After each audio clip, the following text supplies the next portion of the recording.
사무엘서 강의 10번째 시간입니다. 사무엘의 시작이라는 제목으로 말씀을 나누겠습니다. 사무엘은 위대한 선지자가 됩니다. 저희가 그 사실을 다 알고 있습니다. 그러나 그 전에 더욱이 지금 현재의 상황에서는 여러 가지 면에서 아무 경험이 없는 그런 소년 사무엘이다라는 것을 성경이 말씀해 주고 계세요. 한마디로 하나님을 알지 못한다, 하나님을 경험적으로 알지 못했다, 그렇게 말씀하고 계셨고, 그분의 음성도 들은 적이 없다, 선지자로서 하나님의 말씀도 받은 적이 없다. 선택받은 사람이고, 또 어떤 면에서는 이미 부르심을 받아서 그 현장 가운데 어느 정도는 몸을 담고 있었지만 본질적인 사역에서는 거리가 먼 그런 어린 선지자 후보생이었다고 저희가 이해할 수 있겠어요. 그래서 이 밤에 하나님께서 사무엘아 사무엘아 부르셨을 때에 하나님 앞에 응답하지 못하고 자꾸 엘리에게로 달려갔다는 것을 저희가 알고 있습니다. 하지만 결국에 3번이나 자기를 찾아와서 진지하게 내가 여기 있습니다 라고 말하는 사무엘을 본 엘리가 하나님께서 사무엘을 부르고 계시구나 라는 것을 깨닫습니다. 당장은 많은 문제를 가지고 있었던 늙은 제사장이었지만 그 정도의 경험은 있는 사람이었어요. 그 정도의 경험은 있는 사람이었습니다. 그래서 다행스럽게도 사무엘에게 가장 적절한 조언을 해 주었다고 나누었습니다. 이처럼 우리 모두가 누군가에게 어떤 도움을 줄 수 있는 사람들이다, 그렇게 말씀드렸어요. 저나 여러분 저 또 우리 모두가 누군가에게 결정적인 도움을 줄 수 있는 그런 사람들이다라는 것을 잊지 않으셨으면 좋겠어요. 자, 오늘 본문은 그 직후의 상황이 되겠습니다. 10절 11절 여호와께서 임하여 서서 전과 같이 사무엘아 사무엘아 부르시는지라 사무엘이 이르되 말씀하옵소서 주의 종이 듣겠나이다 하니 여호와께서 사무엘에게 이르시되 보라 내가 이스라엘 중에 한 일을 행하리니 그것을 듣는 자마다 두 귀가 울리리라, 그렇게 말씀하셨어요.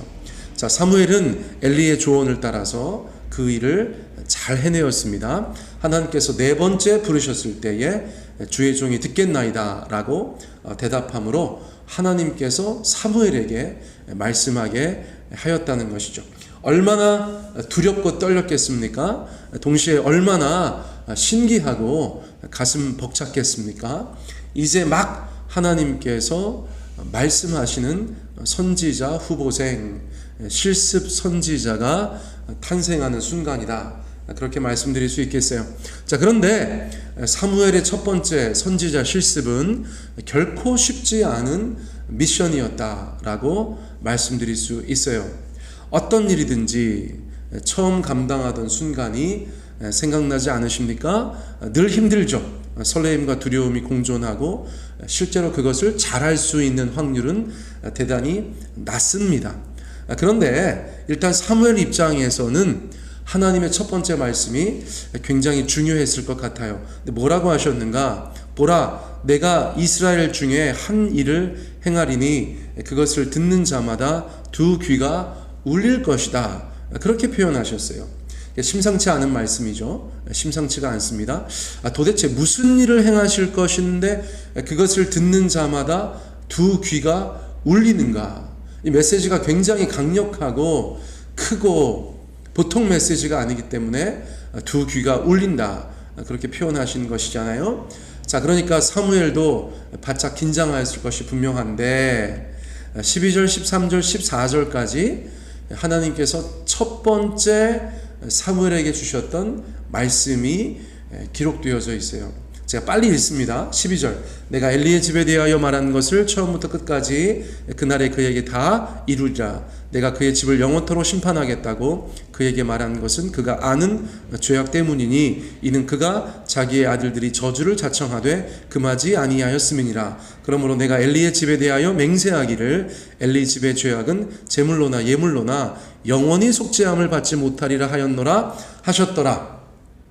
자, 요약하면 무엇입니까? 엘리가 아들들이 저주를 자청하되 저주받을 짓을 하되 금하지 않았다. 방조하고 금하지 않았다. 그로 인해 발생한 심히 큰 죄악들 때문에 그 집을 영원히 심판하겠다. 그 심판을 반드시 다 이루겠다. 그렇게 말씀하셨다는 거예요. 자, 그런데 이것은 엘리에게 이미 말씀하신 것이죠. 지난번에 한 선지자가 와서 엘리에게 말하였다. 그렇게 저희가 들었습니다. 그렇죠. 그러니까 엘리가 모르는 것이 아니고 사무엘에게 새롭게 그것을 말씀하여 주시는 상황이었다는 것이에요. 자, 사무엘 입장에서는 참으로 충격적이고 동시에 곤란한 일이 발생하였습니다. 일단 자신과 때려야 뗄 수 없는 엘리의 집안이 심판을 받는다는 말씀이 충격적이었을 것이죠. 너무나 분명합니다. 동시에 다음날 아침에 엘리 제사장 하루에도 10번 보는데 자기한테 물어볼 것이 뻔하지 않습니까? 어제 하나님께서 뭐라고 하셨느냐? 그렇게 물어볼 것이 뻔한데 뭘 하고 말하죠? 하나님께서 사무엘에게 이렇게 심각한 이야기를 하실 때 벌써 사무엘이 긴장하였을 것 같아요. 저라면 그랬을 것 같아요.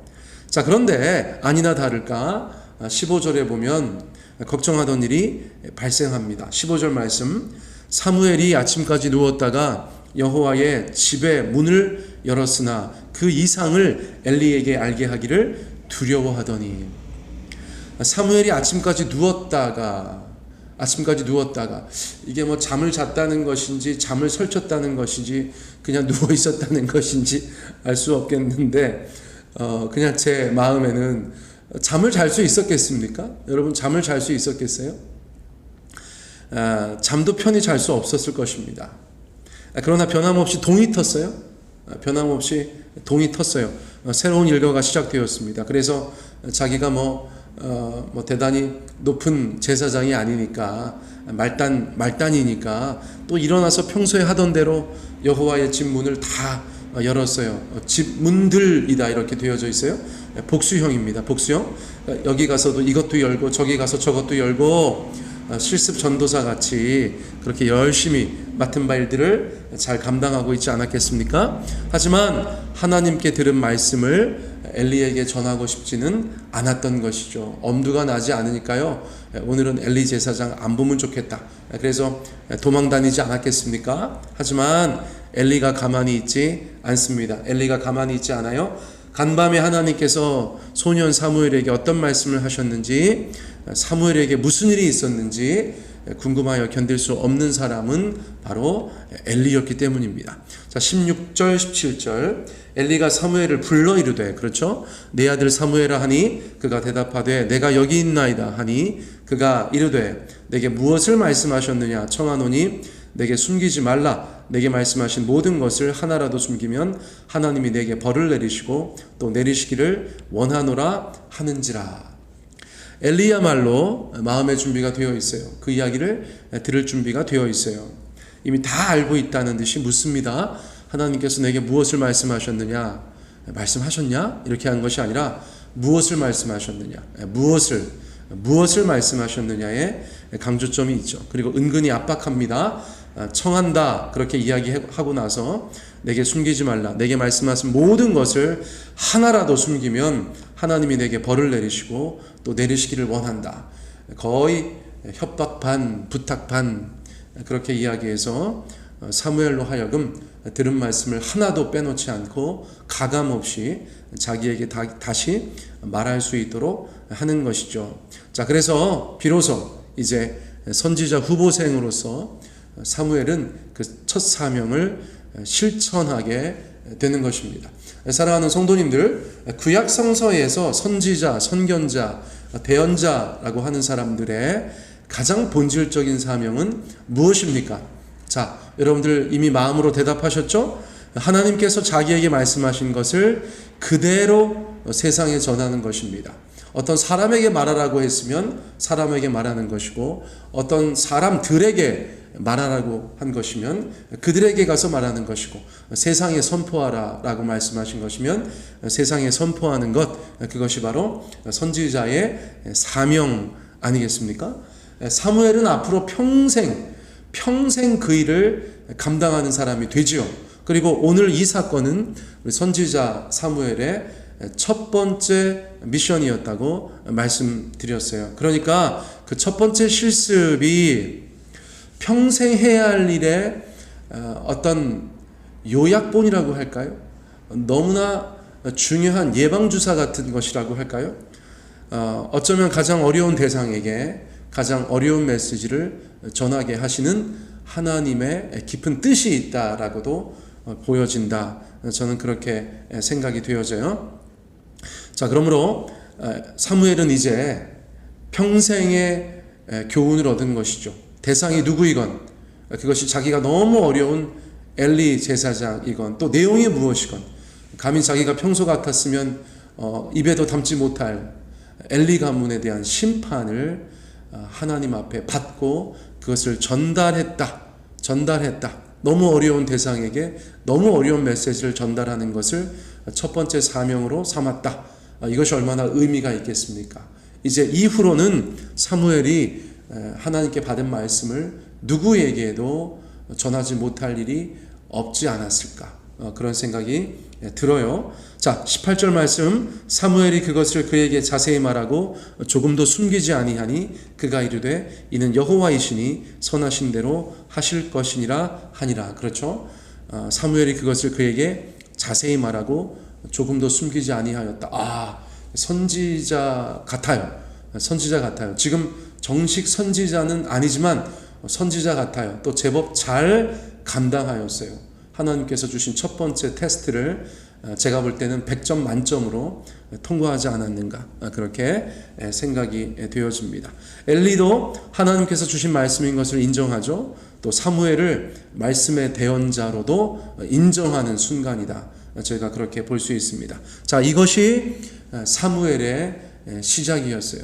선지자로서 사무엘의 시작이었습니다. 어려운 사명을 잘 감당한 것이 분명하죠. 그리고 그렇게 시작하였습니다만 앞으로 성장하고 또 성장하고 또 성장하여서 이제 공적인 선지자로서의 임무를 감당하게 되었다는 것이에요. 시작을 말하고, 그리고 젊은 날 사무엘이 얼마나 주님 앞에 멋진 선지자로 자라갔는지를 19절 20절에서 말씀해 주고 계세요.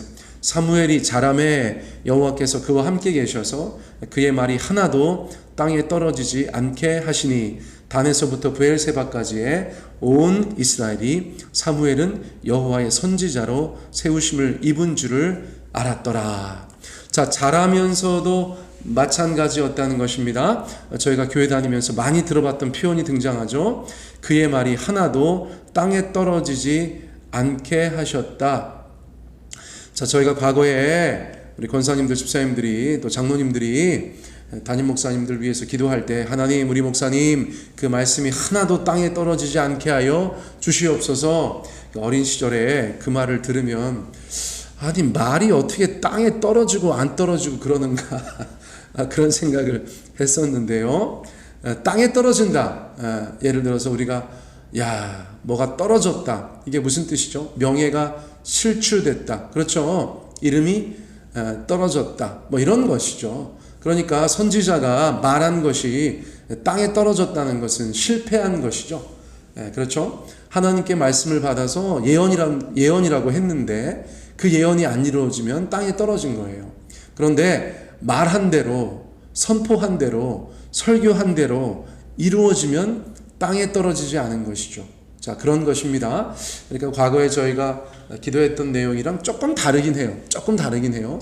하나님의 말씀 선포한 대로, 그 말씀을 진리의 말씀대로 선포하면 그것이 벌써 땅에 떨어지지 않은 하나님의 말씀 선포라고 생각하시면 되겠습니다. 아무튼 선지자로서 사무엘은 이후로도 이 첫 번째 미션을 100점 맞고 통과한 이후에 그 후로도 하나님께 받은 말씀을 그대로 세상에 전하는 것이 그의 사역의 특징이었기 때문에 땅에 떨어질래야 땅에 떨어질 수가 없는 것이죠. 하나님이 말씀하신 그대로 전하는데 어떻게 그 말씀이 성취되지 않을 수가 있겠어요. 그러니까 땅에 떨어질래야 땅에 떨어질 수가 없었다는 것이죠. 그의 말이 하나도 땅에 떨어지지 않게 하셨다. 하나님께서 그 충실한 선지자를 그렇게 세워주셨다고 말씀하고 계신 것입니다. 자, 그 결과 온 이스라엘이 사무엘이 여호와의 선지자인 것을 알게 되었다는 것입니다. 야, 저 사람이 선지자인가 아닌가? 사람들 간에 그렇게 논쟁할 필요가 없었다는 것입니다. 사무엘, 선지자. 땅에 떨어지지 않아. 그 말씀한 것이, 그 예언한 것이 다 성취돼. 그러므로 그는 선지자다. 그렇게 인정했다는 것이죠. 어디 요즘같이 신학교 가서 전도사 과정 거치고 목사 안수 받아가지고 논문 쓰고 라이센스 받듯이 목회자 되는 것이 아니니까요. 그 예언한 것이 성취되는 것을 보고 백성들이 그 사람은 선지자다 그렇게 인정하게 되었다는 것입니다. 자, 사랑하는 성도님들, 주님께서는 우리에게 어떤 사명과 역할들을 주신 것이 분명합니다. 그렇죠? 그것을 이미 알고서 순종하는 분도 계시고 긴가민가 하는 분도 계시고 아직 그것에 대해서 잘 모르는 분도 계실 수가 있는데, 여러분 하나님의 부르심을 인지하시기 바라고, 또 주님께서 우리에게 주신 은사와 재능을 따라서 하나님의 나라에, 주님의 몸된 교회에 쓰임받는 귀한 일꾼 되셨으면 좋겠어요. 그런데 그 시작은 누구나 미약할 수밖에 없어요. 두렵고 떨리고 또 잘해낼 수도 없는 것이 분명해요. 하지만 시작하는 것은 너무나 중요합니다. 우리 조상들께서도 시작이 반이다 그러셨어요. 어떤 일에 대해서 하나님의 인도하심을 따라서 시작하고 나면 여러분 그 일이 우리 각자에게 주어진 귀한 사명이고 역할이라는 것이 더욱더 분명해지게 될 줄 믿습니다. 저도 목회자로서 시작했을 때가 생각났어요. 이 말씀 준비하면서 계속 저의 어떠한 시작을 계속 추억해 볼 기회가 있었는데요. 참 부족했습니다. 여전히 부족하지만 그때는 더 부족했습니다. 하지만 하나님 앞에 그 일을 시작했고, 그리고 나서 멈추지 않고 오늘까지 걸어왔어요. 어긋나지 않게 살려고 또 바르게 하려고 애썼던 것 같아요. 특별히 설교자로서의 시작도 기억이 나더라고요. 설교함에 있어서 무엇보다 하나님의 말씀이 하나님의 말씀이고 진리인 것을 믿고 성경 말씀, 특별히 주어진 본문의 의미를 저에게 주어진 회중들에게 바르게 전달하려고 애쓰고 힘썼던 것은 분명한 것 같습니다. 그것이 옳다고 여겼어요. 누가 알아주든 말든 하나님 앞에서 그렇게 설교 사역을 해온 것에 대해서 제가 생각이 났어요. 자, 우리 모두가 그렇습니다. 사랑하는 성도님들, 주께서 맡기신 일들을 성령 안에서, 말씀 안에서 바르고 선하게 또 정직하게 성실하게 감당해야 하는 줄 믿습니다.